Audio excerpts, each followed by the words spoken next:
friends, and welcome back to another episode of Radiant Reflections. I really enjoy doing these episodes, but I haven't done too many. So, this is episode number 2 of Radiant Reflections, just a little solo episode of me. If you haven't listened to the previous one, just talking about updates on me and different topics. I did a post on my Instagram earlier this week or a week ago or so that I asked everybody how they felt about rejection. So that is a topic I would love to talk about right now. It's something that I'm struggling with heavily in my life right now. Rejection comes in so many different forms, right? So there's being rejected by someone telling you no to a request that you had, or a friend rejecting you, or a romantic relationship rejecting you, or a family member rejecting you. So many different forms, and it's terrifying to me. Okay, maybe terrifying is being a little bit dramatic, but I don't know. I am a hairdresser, and I feel like I have experienced rejection from clients so many times in the 20 years that I have been doing this job. And even that has been in different ways too. But that is really what I have been struggling with more recently is that. And then I'll touch on a couple of other things too. But the fear of rejection, I don't know. I don't know why there's such a fear there because what's the worst that could happen? In some cases, it's that they just tell you no and you're in no different of a spot than you were before. But in other cases, it can feel very deep. But in the hairdresser world, it is really tough because we build relationships with clients, these deep personal relationships that I feel like are so important. Truly. I try to connect with every single one of my clients every day on a deeper level than just, hey, what do you want on your hair today? I just like this podcast. I want to know their stories. I want to know who they are. I want to know more about their heart and soul. And I want to have that deeper connection. So then I work really hard to build that connection. And then sometimes they decide to go to someone else or whatever. And I guess that's usually when I feel the most rejected is when people go and find a different hairdresser versus if they move, then I know at least it wasn't something that I personally did. But when people fire me as their hairdresser, I take it very personally. I take it to heart very deeply to my core because I think that I value those relationships sometimes. I know that I have some amazing clients right now that value me very much. But I also know that I think I put a lot more stock and value into some of those relationships than they do because at the end of the day, I'm their hairdresser, right? I'm not their friend necessarily. I'm just the hairdresser, the person that does their hair. So it's been something that I've been really struggling with lately, especially for some reason. It's been a part of my career for the whole 20 years I've been doing it. People come and go, just like friends come and go. But more recently, it's hit me harder than it used to. And I'm not really sure what to do with those emotions. And in my posting, I don't feel like I found an answer to any of that. So, unfortunately, in this episode, I won't be giving any answers to that, but just working through it on my own. And I think a lot of it has to do at the end of the day with your self worth, right? Because you tie your self worth into these relationships or this thing that you're asking for. And then when you get told no or they leave you, you don't think you're worthy. And I know that's part of my issue with hair. I'm like, oh, when they leave me, maybe I'm a bad hairdresser. And that's what I think it does. It creates doubt too, right? So now I'm questioning myself. What did I do wrong? And I just automatically assume I did something wrong. And maybe in some cases I didn't do something wrong. But I personally end up over analyzing and over critiquing everything that I did or could have done and trying to figure out the mystery of what I did. And then all of a sudden, I'm like, am I a shitty hairdresser? I don't think I messed up their hair, but maybe they just weren't happy with it. Or And then I'm like, I question my skills and I question myself as a person, and it really starts to diminish your self worth. And I think now that I'm just talking about it, I feel like those two are tied together heavily is your self worth. Because when you get rejected or you get told no, all of a sudden you're like, oh shit, I'm not worth what I asked for, or I'm not worth that relationship, or I'm not good enough for that. And through my infertility journey, my self worth has absolutely been violated. It's building back up. It's a slow process of building my self worth back up. But when you are trying to do something like that, in my case, that is so supposed to be just natural, it's supposed to happen, everybody's supposed to be able to do it. And when it doesn't happen and it doesn't happen and it doesn't happen and it doesn't happen, it it wrecks you. Absolutely wrecks you and your self-worth because you think I'm not worthy of this. I'm something, some higher power in the universe has determined that I am not worth being a mom. I am not worth being able, my body is not worth being able to do this thing. And I blamed myself so heavily. Ooh, I think that's the first time I've actually used the word blame in a past tense. Friends, you're getting this live. These epiphanies are coming to you live. Wow. Wow. Yes. So I blamed myself for all of that so heavily that my self-worth just kept getting chipped away, chipped away. And that was a rejection too, right? Me not being able to have a baby. That was a huge rejection in so many different ways. And then, yeah, blaming myself for not eating the right thing, for not taking the right supplements. Maybe during my 2-week wait, I shouldn't have lifted that heavy thing that I had to lift because nobody else was there to do it. Or like, it's so easy in so many different aspects, I think, to just constantly blame ourselves. And I think that maybe that is where the fear of rejection comes from. And I would love to know more thoughts on this. Feel free to go to my Instagram page. It is linked in the show notes here to, if you don't follow me already, to comment on that even after this episode comes out, because I think there's so many conversations that can be had about rejection. I have been afraid at many times in my life to ask for something I want. So let's use the example of asking for a raise or asking for something at work. If you're told no and you get the courage up to finally ask for those things, and maybe if you're a business owner out there and you have employees, please keep this thought in mind. But if you ask, you finally get the courage up to ask for that raise, to ask for whatever it is you want to do at work, that new position, ask for a promotion or any of that stuff, and you're told no, all of a sudden you're like, oh, I'm not worth more money. My work is not worth more money. And that is heartbreaking that you dumped your heart and soul into this job or whatever it is.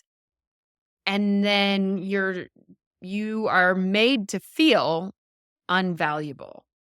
And I think that I just am really feeling right now that is where these two come together, that your request wasn't worthy enough, that you weren't worthy enough. And that's got to be where the fear comes from. One of the comments I got was, I think it's natural and normal to fear rejection. And I think that's true. I think everyone out there fears rejection to some degree. I think we're taught it and scared of it probably from a young age, especially with trying out for teams or groups, interviewing for jobs, or expressing interest in someone else as a friend or romantically. Which, let's talk about that for a minute too. Rejection from a friend can be so heartbreaking. And then, especially romantically, you put your heart on the line, you put it out there, and that person says no. And that's really hard. But at the same time, I've been in the shoes of, this person in this relationship is not serving me right now, and it is actually a detriment. And I have had to cut some people out because of that. And I know that's probably heartbreaking to them as well. And it was heartbreaking to me too. I grieved those friendships crazy. And I still think back. So I met my husband in high school, if you don't know much about my background.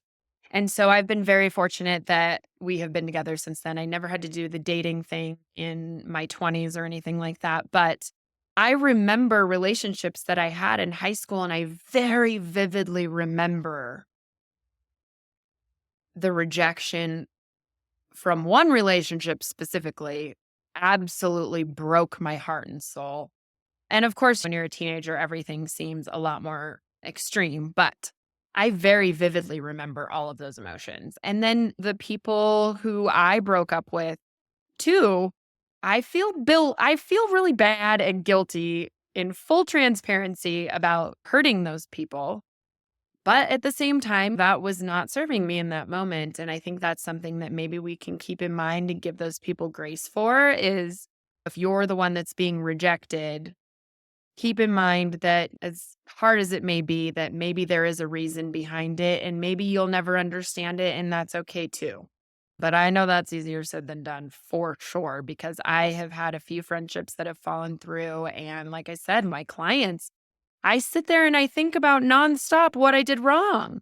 Some of them I know, and that still breaks my heart and soul. I have lost some very dear clients over things that I do know why I lost them, but it still hurts.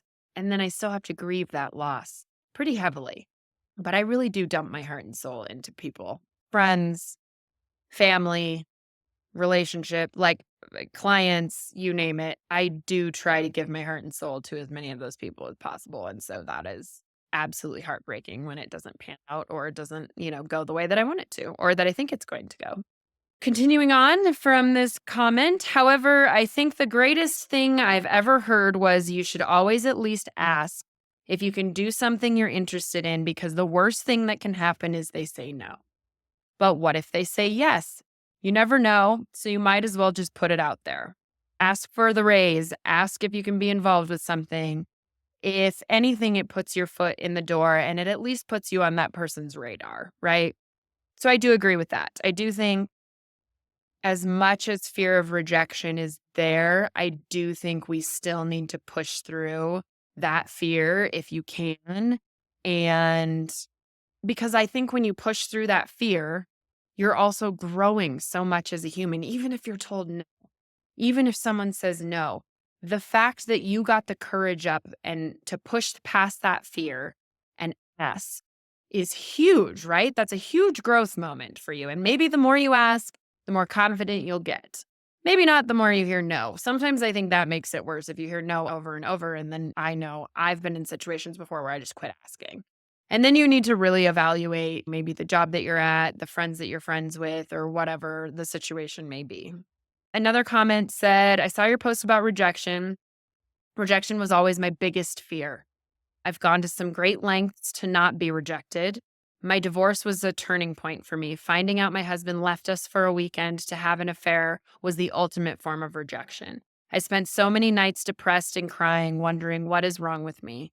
I've come to learn that rejection is a part of life, and I really don't think he was rejecting me. I think he was rejecting a life that he knew he wasn't fit for. It was a tough pill to swallow because I hadn't dealt with much rejection. Ooh, friend. Yes. Man, wow. What a story. I know that divorce, I think, is a huge form of rejection, right? Because either one person or both have decided that it's not working anymore. And yes, absolutely. But I think that's huge when it comes to relationships, friendships, family members. Thinking about what they're going through and giving a little bit of grace, as hard as it may be as you're dealing with your own rejection, helps so much, right? Because this person at the end of the day, they said, I don't think he was rejecting me. I think he was rejecting a life he knew he wasn't fit for. Ooh.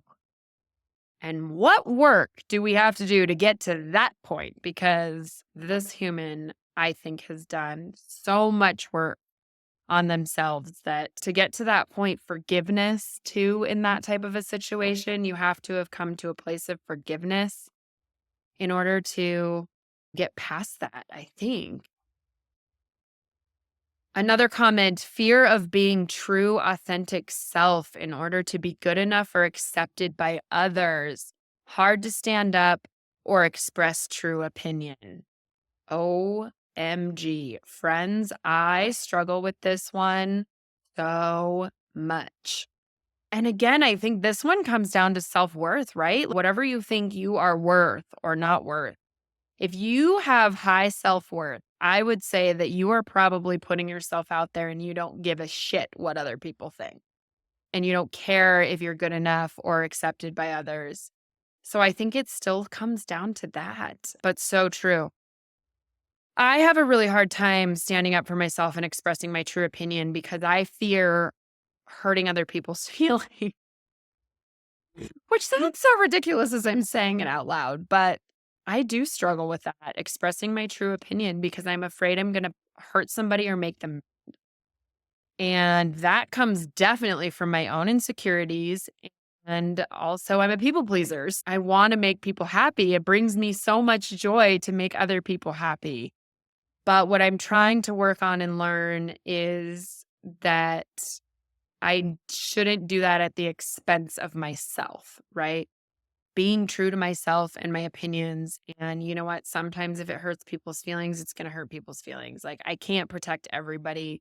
And I shouldn't change who I am in order to make them happy. So, those are my thoughts on that. I think that is a lot of self worth.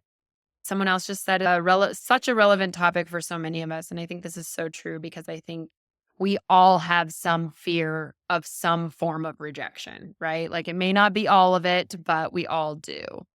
Another comment, I think rejection can have a close link to our self worth a lot of the times. Hey, so true, my friend. So true. I think those of us who have had a hard time being ourselves or struggle feeling worthy enough, we tend to feel rejection because we don't want to disappoint. So good. We are probably putting aside a lot of ourselves to be something we think others need rather than accepting ourselves and feeling worthy within our bodies. In my own experience, I remember a time when I was only in first grade. I was quiet and didn't have any friends yet. I was on a field trip and we had to pick tables to be served our lunch. I walked over to a table that had one spot open and a group of girls talking. Oh boy, I'm starting to get mean girl vibes. I sat down and one of them said to me that I couldn't sit with them because they didn't want to be friends with me. Oh my goodness. Well, you guys, this is somebody in first grade. My niece is currently in first grade, and if someone did this to her, this absolutely breaks my heart. Ugh, they told me to leave, so I did. But that small, quick moment of being rejected for just being me really stuck with me, which is so wild to think about how those core moments can make you fear rejection in bigger forms later on. Oh, my heart just broke for this little first grade human. You guys, I want to cry. And I think that our fear of rejection as adults definitely stems from those moments when we're kids, right? Kids not being accepting. And kids, it's so hard with kids because in first grade, oh, I want to give those kids the benefit of the doubt, but I'm having a hard time with that. That was just mean. Kids can just be mean sometimes. And then I feel as you go through life, it's just going to build up that rejection. Unless you can learn and push past that and learn to love yourself more and learn to trust yourself and learn to know that you are worthy. Oh, this brings me back. I know I've mentioned this book several times on this podcast, but last time I think I did my radiant reflections, I was reading Jamie Kern Lima's book, Worthy. And if you have not, read that book because your self worth, you will learn so much about worthiness in that book. It is so good.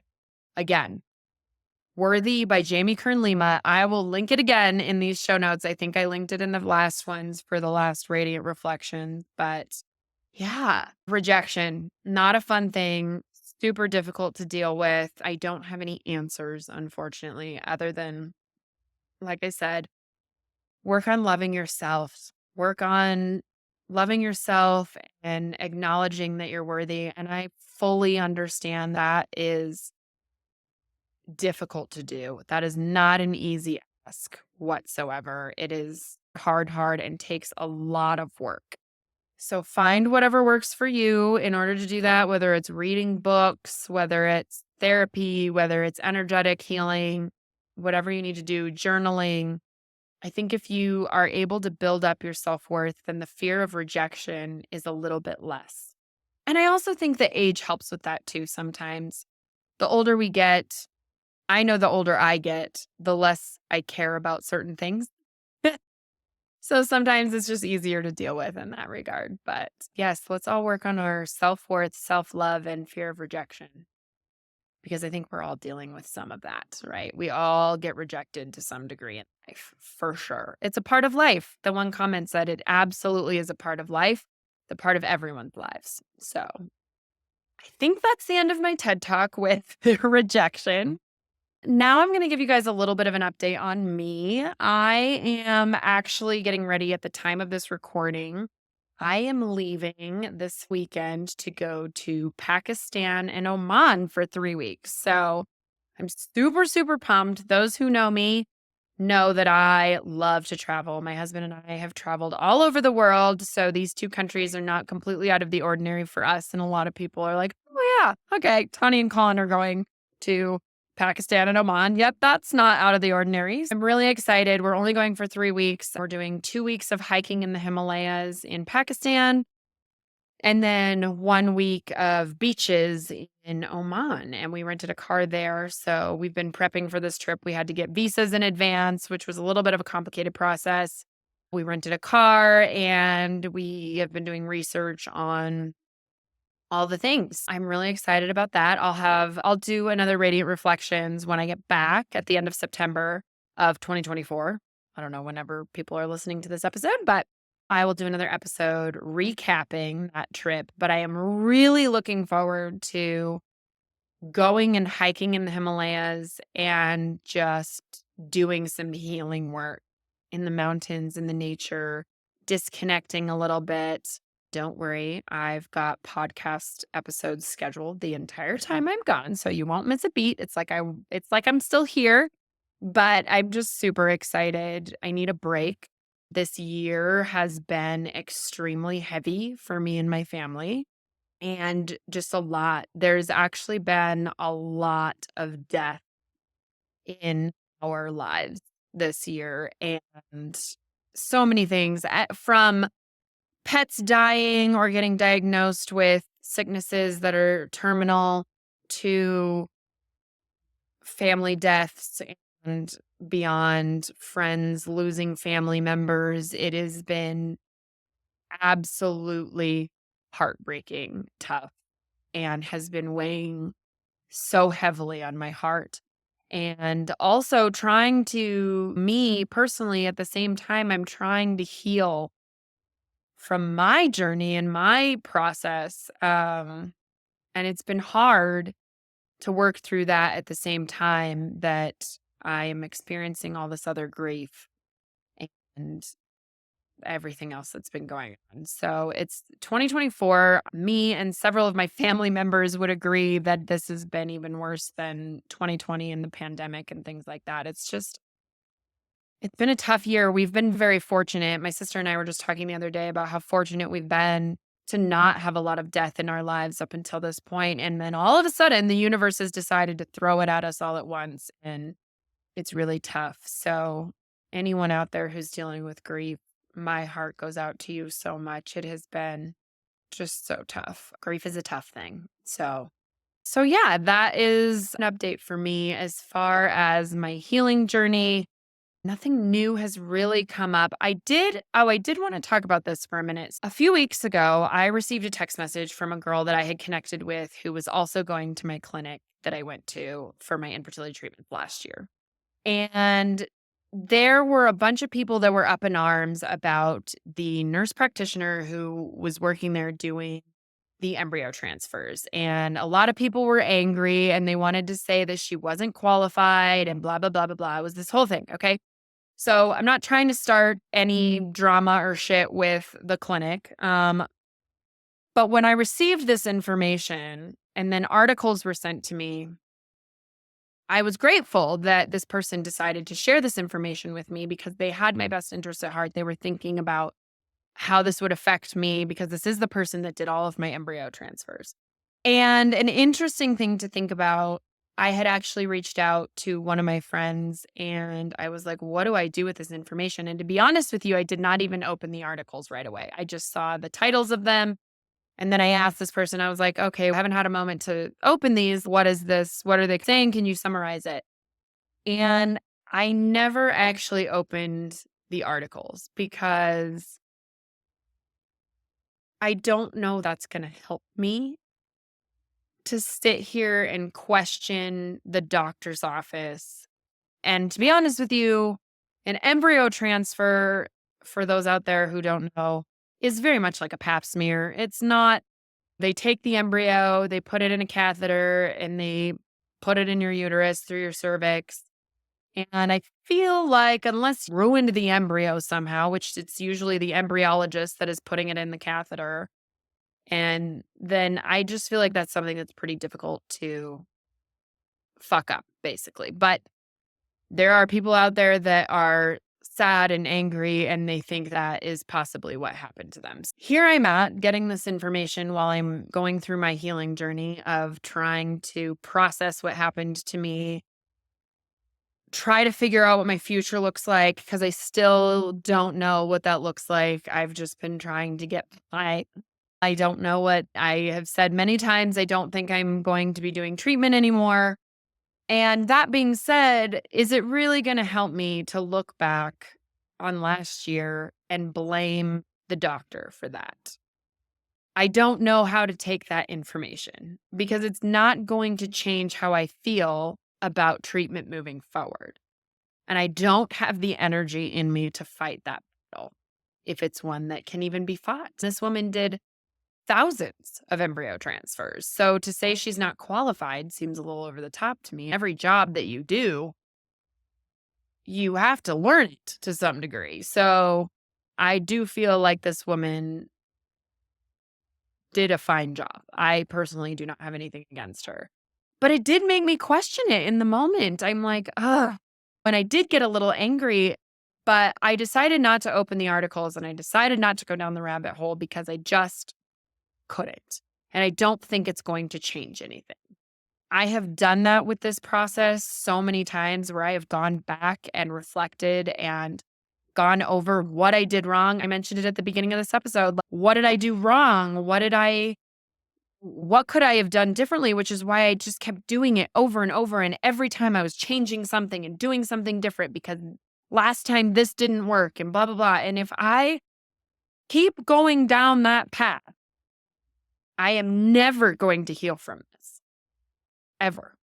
So at the end of the day, decided not to open those articles and to move past it. So again, I'm very grateful to the person that shared them with me because I know they had my best interest at heart and they wanted me to have the information. And I really appreciate that. But at the end of the day, I had the choice to do something with it or not. That was an interesting thing that came up as far as my fertility journey goes. But yeah, so we're just getting ready for a trip, ready for a break, ready to see a different part of the world. And yeah, if you ever have any questions, comments, concerns about any episodes, or if you have a topic you want me to discuss at some point on here, um, please feel free to email me or connect with me on Instagram. That's a really good way to do that. And all of that information is in the show notes of every episode. And also, Radiant Resilience is up for an award with the Women in Podcasting Network's awards that they're doing. So if you haven't already, that is all linked in the show notes as well. Please help us out and go vote for us, please. Because I say us, this is a me podcast. By us, I mean me and all my guests. Sure, that's what I mean by us. So yeah, thank you so much for listening. Thank you so much for all of my listeners who listen to every episode. And if you only catch a few, thank you also for your love and support. I am frequently amazed by how wonderful people are in the world. I think we live in a world right now where it seems scary and it seems like there's a lot of bad people out there. And while I won't deny that there are bad people out there, I think there are a lot of good people out there that are being overshadowed by the bad. And I know it's easy for us. I am guilty of it 100% to focus on the bad and not the good. And I think right now, especially, we really need to focus on the good in the world because it does exist. And there are some amazing humans out there. Every guest I've had on here has been amazing and has an incredible story to share. And I think we just all need to give each other some more grace and love and compassion. Yeah. Thanks so much for listening. I hope you enjoyed this little update. And I will touch base with y'all when I get back from Pakistan. But again, please always feel free to reach out on social media if you want to connect. I love all my listeners. I love all my guests. I truly am so grateful. All right. I love you all. And I hope you enjoyed this episode. We'll see you on the next one.